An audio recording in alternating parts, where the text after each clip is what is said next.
Of course Dr. Craven had been sent for the morning after Colin had had his tantrum. He was always sent for at once when such a thing occurred, and he always found, when he arrived, a white shaken boy lying on his bed, sulky, and still so hysterical that he was ready to break into fresh sobbing at the least word. In fact, Dr. Craven dreaded and detested the difficulties of these visits. On this occasion he was away from Misselthwaite Manor until afternoon.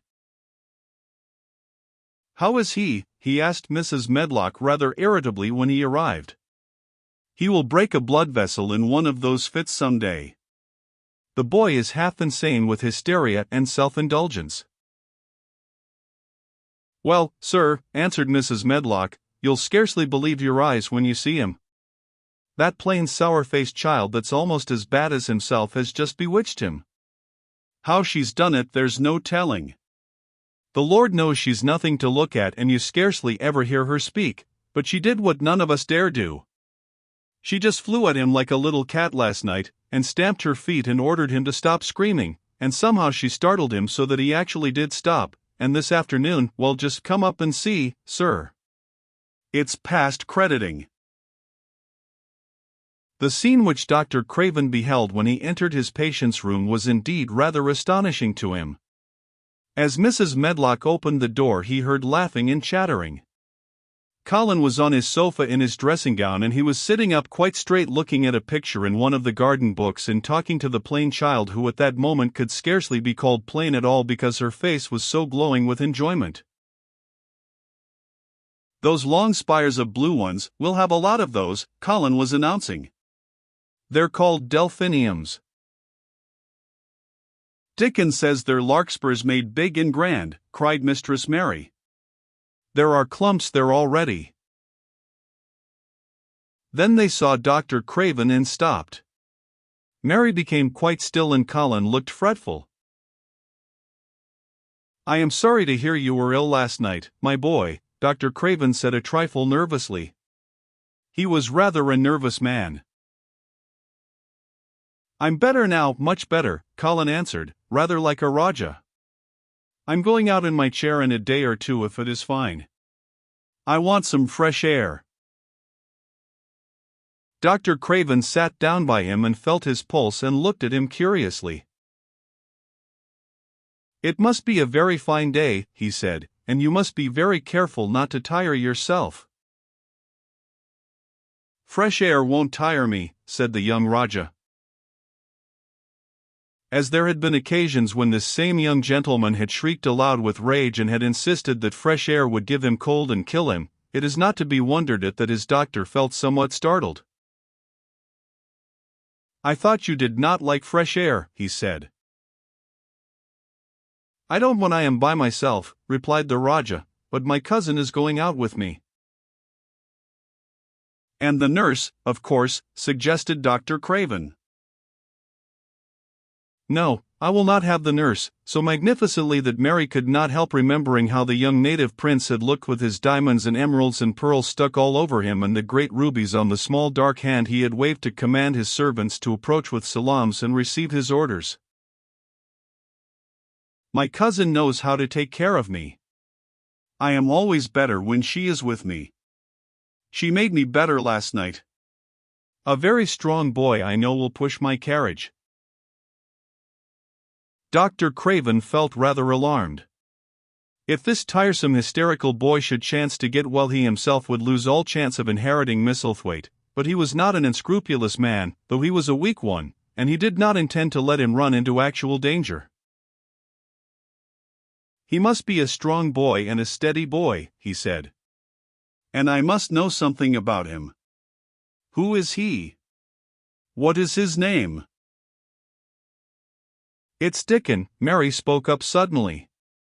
She felt somehow that everybody who knew the moor must know Dickon. And she was right, too. She saw that in a moment. Dr. Craven's serious face relaxed into a relieved smile. "Oh, Dickon," he said. "If it is Dickon you will be safe enough. He's as strong as a moor pony, is Dickon." "And he's trusty," said Mary. "He's trustiest lad I Yorkshire." She had been talking Yorkshire to Colin and she forgot herself. "Did Dickon teach you that?" asked Dr. Craven, laughing outright. "I'm learning it as if it was French," said Mary rather coldly. "It's like a native dialect in India. Very clever people try to learn them. I like it and so does Colin." "Well, well," he said. "If it amuses you, perhaps it won't do you any harm. Did you take your bromide last night, Colin?"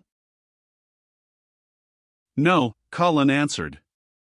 "I wouldn't take it at first, and after Mary made me quiet she talked me to sleep in a low voice about the spring creeping into a garden." "That sounds soothing," said Dr. Craven, more perplexed than ever and glancing sideways at Mistress Mary sitting on her stool and looking down silently at the carpet. "You are evidently better, but you must remember."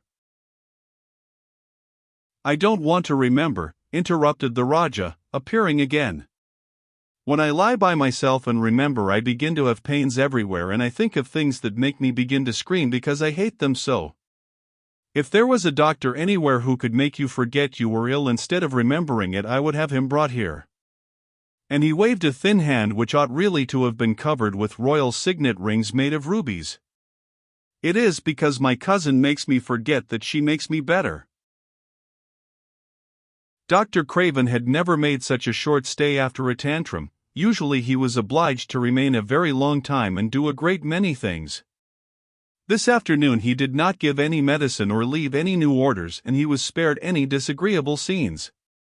When he went downstairs he looked very thoughtful, and when he talked to Mrs. Medlock in the library she felt that he was a much puzzled man. "Well, sir," she ventured, "could you have believed it?" "It is certainly a new state of affairs," said the doctor. "And there's no denying it is better than the old one." "I believe Susan Sowerby's right, I do that," said Mrs. Medlock. "I stopped in her cottage on my way to Thwaite yesterday and had a bit of talk with her. And she says to me, 'Well, Sarah, and she mayn't be a good child, and she mayn't be a pretty one, but she's a child, and children needs children. We went to school together, Susan Sowerby and me. She's the best sick nurse I know,' said Dr. Craven. 'When I find her in a cottage I know the chances are that I shall save my patient.'" Mrs. Medlock smiled. She was fond of Susan Sowerby. "She's got a way with her, has Susan," she went on quite volubly. "I've been thinking all morning of one thing she said yesterday. She says, once when I was givin' children a bit of a preach after they'd been fightin' ISES to 'em all, when I was at school my geography told us world was shaped like a orange, and I found out before I was 10 that whole orange doesn't belong to nobody. No one owns more than his bit of a quarter, and there's times it seems like there's not enough quarters to go round. But don't you none o' you think as you own whole orange, or you'll find out you're mistaken, and you won't find it out without hard knocks. What children learns from children,' she says, 'is that there's no sense in grabbin' at whole orange, peel and all. If you do you'll likely not get even pips, and them's too bitter to eat.'" "She's a shrewd woman," said Dr. Craven, putting on his coat. "Well, she's got a way of saying things," ended Mrs. Medlock, much pleased. "Sometimes I've said to her, Susan, if you was a different woman and didn't talk such broad Yorkshire, I've seen the times when I should have said you was clever." That night Colin slept without once awakening, and when he opened his eyes in the morning he lay still and smiled without knowing it, smiled because he felt so curiously comfortable. It was actually nice to be awake, and he turned over and stretched his limbs luxuriously. He felt as if tight strings which had held him had loosened themselves and let him go. He did not know that Dr. Craven would have said that his nerves had relaxed and rested themselves. Instead of lying and staring at the wall and wishing he had not awakened, his mind was full of the plans he and Mary had made yesterday, of pictures of the garden and of Dickon and his wild creatures. It was so nice to have things to think about. And he had not been awake more than 10 minutes when he heard feet running along the corridor and Mary was at the door. The next minute she was in the room and had run across to his bed, bringing with her a waft of fresh air full of the scent of the morning. "You've been out. You've been out. There's that nice smell of leaves," he cried. She had been running and her hair was loose and blown and she was bright with the air and pink-cheeked, though he could not see it. "It's so beautiful," she said, a little breathless with her speed. "You never saw anything so beautiful. It has come. I thought it had come that other morning, but it was only coming. It is here now. It has come, the spring. Dickens says so." "Has it?" cried Colin, and though he really knew nothing about it, he felt his heart beat. He actually sat up in bed. "Open the window," he added, laughing half with joyful excitement and half at his own fancy. "Perhaps we may hear golden trumpets." And though he laughed, Mary was at the window in a moment, and in a moment more it was opened wide and freshness and softness and scents and bird songs were pouring through. "That's fresh air," she said. "Lie on your back and draw in long breaths of it. That's what Dickon does when he's lying on the moor.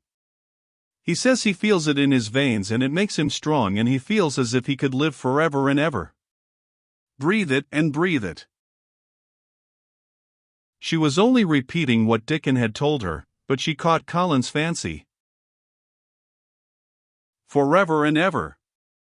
Does it make him feel like that?" he said, and he did as she told him, drawing in long deep breaths over and over again until he felt that something quite new and delightful was happening to him. Mary was at his bedside again. "Things are crowding up out of the earth," she ran on in a hurry. "And there are flowers uncurling in buds on everything, and the green veil has covered nearly all the grey, and the birds are in such a hurry about their nests for fear they may be too late that some of them are even fighting for places in the secret garden. And the rose bushes look as wick can be, and there are primroses in the lanes and woods, and the seeds we planted are up, and Dickon has brought the fox and the crow and the squirrels and a newborn lamb." And then she paused for breath. The newborn lamb Dickon had found 3 days before lying by its dead mother among the gorse bushes on the moor. It was not the first motherless lamb he had found, and he knew what to do with it. He had taken it to the cottage wrapped in his jacket and he had let it lie near the fire and had fed it with warm milk. It was a soft thing with a darling silly baby face and legs rather long for its body. Dickon had carried it over the moor in his arms and its feeding bottle was in his pocket with a squirrel, and when Mary had sat under a tree with its limp warmness huddled on her lap she had felt as if she were too full of strange joy to speak. A lamb. A living lamb who lay on your lap like a baby." She was describing it with great joy and Colin was listening and drawing in long breaths of air when the nurse entered. She started a little at the sight of the open window. She had sat stifling in the room many a warm day because her patient was sure that open windows gave people cold. "Are you sure you are not chilly, Master Colin?" she inquired. "No," was the answer. "I am breathing long breaths of fresh air. It makes you strong. I am going to get up to the sofa for breakfast and my cousin will have breakfast with me." The nurse went away, concealing a smile, to give the order for 2 breakfasts. She found the servants' hall a more amusing place than the invalid's chamber, and just now everybody wanted to hear the news from upstairs. There was a great deal of joking about the unpopular young recluse who, as the cook said, had found his master, and good for him. The servants' hall had been very tired of the tantrums, and the butler, who was a man with a family, had more than once expressed his opinion that the invalid would be all the better for a good hiding. When Colin was on his sofa and the breakfast for 2 was put upon the table, he made an announcement to the nurse in his most Roger-like manner. "A boy, and a fox, and a crow, and 2 squirrels, and a newborn lamb, are coming to see me this morning. I want them brought upstairs as soon as they come," he said. "You are not to begin playing with the animals in the servants' hall and keep them there. I want them here." The nurse gave a slight gasp and tried to conceal it with a cough. "Yes, sir," she answered. "I'll tell you what you can do," added Colin, waving his hand. "You can tell Martha to bring them here. The boy is Martha's brother. His name is Dickon and he is an animal charmer." "I hope the animals won't bite, Master Colin," said the nurse. "I told you he was a charmer," said Colin austerely. "Charmers' animals never bite." "There are snake charmers in India," said Mary, "and they can put their snakes' heads in their mouths." "Goodness," shuddered the nurse. They ate their breakfast with the morning air pouring in upon them. Colin's breakfast was a very good one and Mary watched him with serious interest. "You will begin to get fatter just as I did," she said. "I never wanted my breakfast when I was in India and now I always want it." "I wanted mine this morning," said Colin. "Perhaps it was the fresh air." "When do you think Dickon will come?" He was not long in coming. In about 10 minutes Mary held up her hand. "Listen," she said. "Did you hear a caw?" Colin listened and heard it, the oddest sound in the world to hear inside a house, a hoarse caw-caw. "Yes," he answered. "That's soot," said Mary. "Listen again. Do you hear a bleat, a tiny one?" "Oh, yes," cried Colin, quite flushing. "That's the newborn lamb," said Mary. "He's coming." Dickon's moorland boots were thick and clumsy, and though he tried to walk quietly, they made a clumping sound as he walked through the long corridors. Mary and Colin heard him marching, until he passed through the tapestry door onto the soft carpet of Colin's own passage. "If you please, sir," announced Martha, opening the door, "if you please, sir, here's Dickon and his creatures."